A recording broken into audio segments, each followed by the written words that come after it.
Brought to you by Penguin.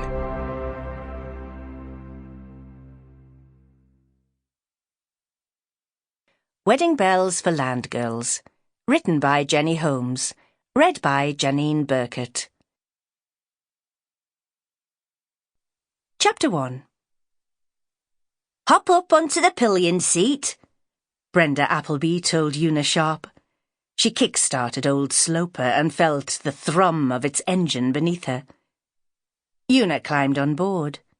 She and Brenda wore identical lilac dresses with frilled necklines and flared knee-length skirts. "Thank goodness it stopped raining."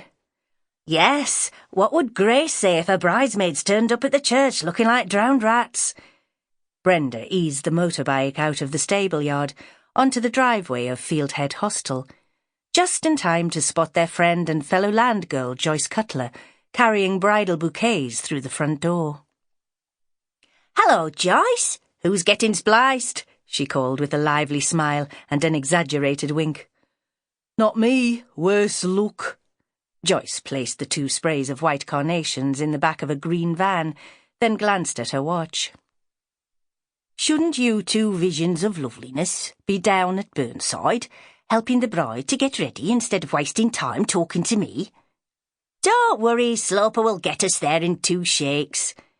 Brenda was confident of the bike's ability to transport them to the village on time. She and Una would sail along the winding lanes, ignoring barking dogs and avoiding puddles left by overnight rain. They would arrive with cheeks aglow and hair whipped back by the wind, and there would still be plenty of time to help Grace into her wedding dress, then tidy themselves up before all 3 made their grand entrance into St. Michael's Church. "Have you remembered your bridesmaid shoes?" Joyce noted that Brenda and Una wore sturdy brown lace-ups.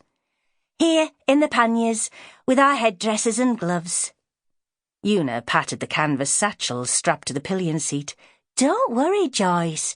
We'll make ourselves presentable as soon as we get there." Joyce smiled as she imagined the unusual spectacle of Grace Kershaw's 2 attendants, kitted out in their silk dresses, riding down the narrow main street and into the yard of the Blacksmith's Arms. Typical Brenda to buck the trend. "Just don't crash the darn thing," she called after them. "Hold tight, Una," Brenda warned.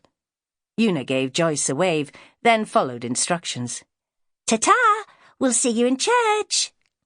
And off they sped. Brenda crouched forward over the handlebars, boyish in spite of the frilled dress with her short, dark hair and tanned skin.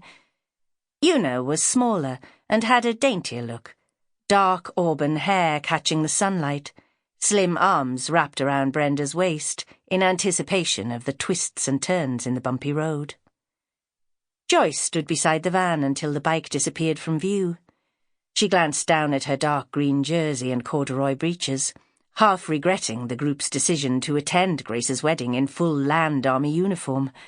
Yes, it would be satisfying to form a guard of honour up to the church door, and the girls would be happy to show their pride in serving king and country in wheat field and hay barn, hen house and milking parlour. And yet... Joyce brushed a stray piece of straw from her sleeve and straightened her tie. And yet, it would have been nice to have dressed up in her best frock and fashioned her long, thick brown hair into a French pleat. Nicer still to show off her shapely legs in her 1 remaining pair of nylon stockings and her high-heeled shoes. Brenda and Una soon left the hostel behind. It was 10 in the morning, and the sun was already warm on their faces. There was blue sky overhead and green fields to either side, rising steeply towards rocky horizons. The slopes were crisscrossed by low stone walls and dotted with grazing sheep. Nearer to the road stood tidy, well-kept barns housing hay, tractors and other farm machinery, next to solid houses with narrow windows and doors, where the inevitable dog strained at its long chain as the motorbike cruised by. "What's the betting that Grace is a bundle of nerves?" Brenda called over her shoulder as she slowed down for the junction that took them into Burnside. Sample complete. Ready to continue?